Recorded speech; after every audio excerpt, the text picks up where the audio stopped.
Good evening, Tony Dattino here on Monday. It is now May the 2nd. We are getting closer to the beginning of summer and Memorial Day. I am in the New York, Westchester County area at this point. I had come up here from Florida to be here for my granddaughter's graduation this coming week.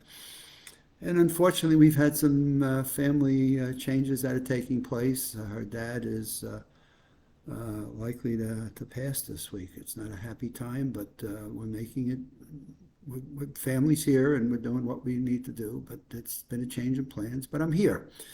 Uh, Got to go to a bookstore this morning or a magazine shop, pick up the New York Post. I was happy the Yankees won in their ninth in a row, and so I went to get a Post. And then along the way, I look at the magazine rack and I see this incredible magazine that's talking about supercharging your brain.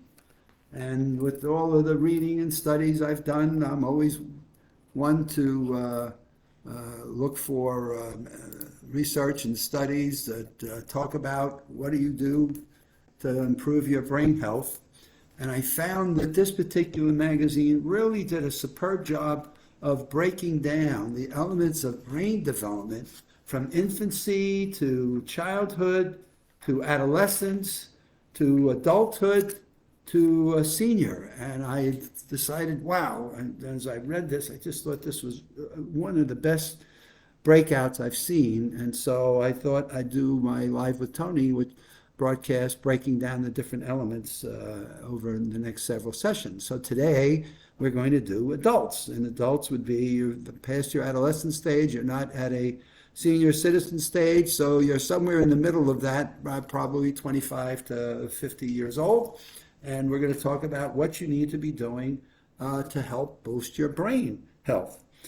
And it's very consistent with what we've been talking about with what we call the 6 factors of brain fitness that I've been talking about for the past years, most likely. And all that's happening right now is the literature is just, and the research is just supporting the work that we've been talking about for a good number of years, which is first, learning, constantly learning.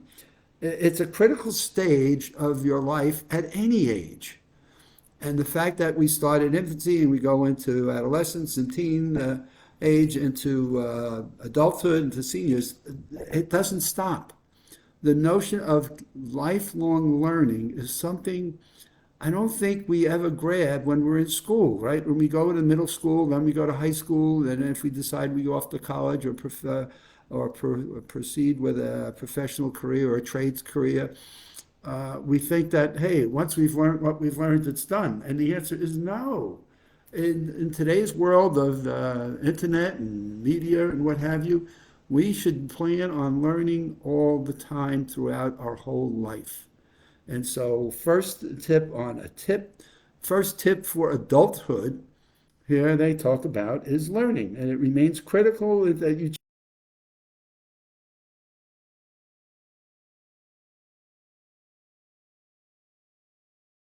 back and pause and say, well, I've been through school, I've gotten my college degree, and now, I've learned what I need to learn for the rest of my life. No,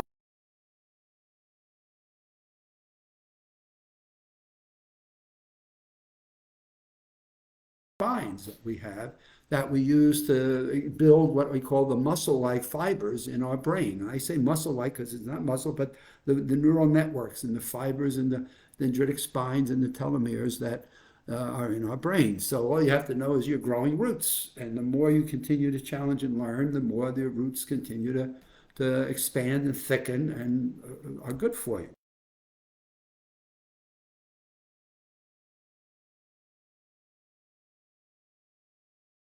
Exercise.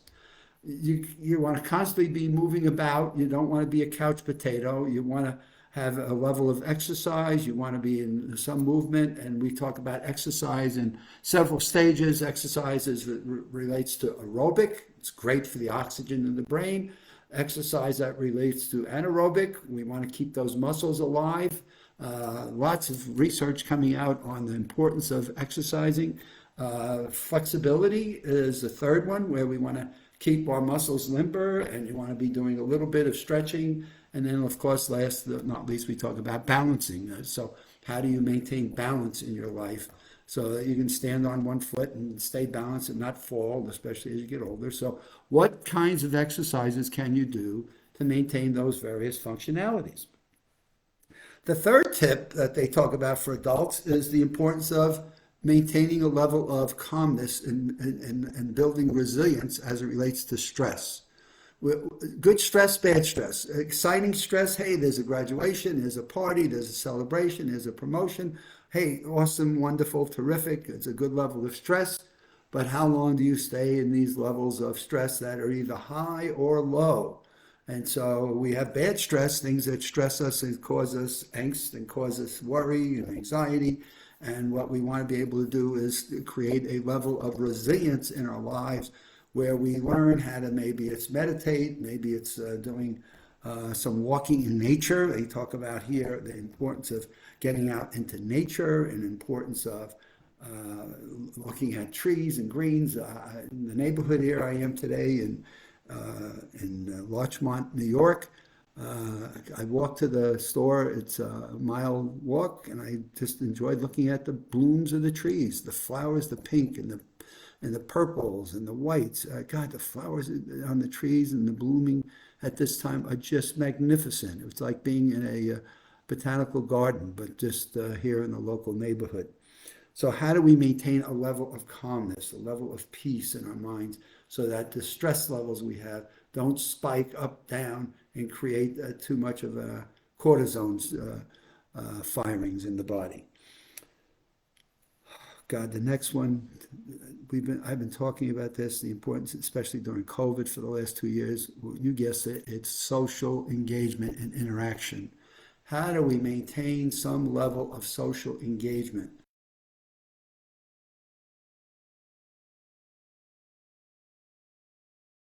With friends to building a family. My goodness. And the question it asks is, are you having fulfilling relationships? Are the relationships you have in your life bringing a spirit and a joy to your life, or are they building and bringing a level of stress? If you're having children for the first or second child, are they bringing a level of joy to your life? And though we understand their stress in terms of their growing up and caring for them and loving them, but do you give them the most hugs, and do you feel like, goodness, this is a blessing that I have in my life. This is a gift that I've been given to have, and therefore to nurture that gift and to treat it with compassion and love and care and building it up over a period of time and having it eventually get to a point of its own independence. And my baby has grown up, and it's now time for it to move on. And now you move to the next stage where you get to be a grandparent, and so do you get a joy from grandparenting and building that? And then you get family, but now you have your family and your kids have grown. Do you get social interactions? And we'll talk more about that in the next session as it relates to now that you've raised your own kids and you've got grandkids, you move on to the senior category. But the importance of, does it affirm and provide meaning to your life? So the relationships you have, do they provide some meaning to yourself? And these are people that you want to be socializing with, that bring a joy and a spirit that says, man, this is, I can't wait to see these people the next time, versus, oh my goodness, I got to meet them today, and or they're going to be there, and can I avoid them at the next affair or the next picnic or what have you? And so this is the next stage that you get. And of course, the last tip that this article talks about is finding purpose. So what is it that's keeping you going in life? We all talk about, what's our purpose for living? What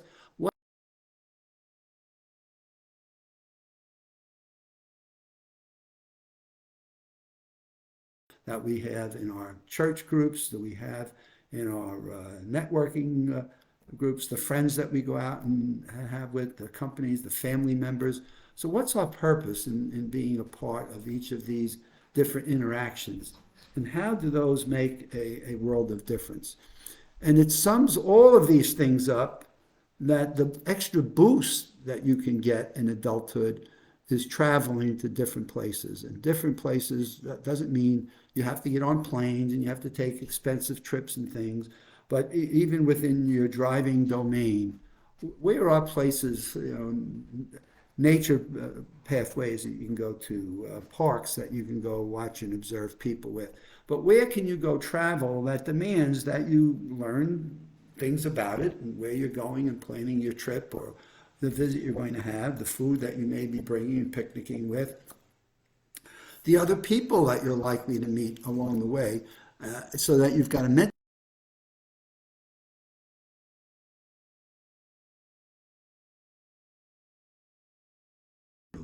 kind of packages it all up together. That concludes my first session of this magazine. This was a great find. Glad the Yankees won, because if they would have lost, I wouldn't have gone to the store and wouldn't have found this magazine.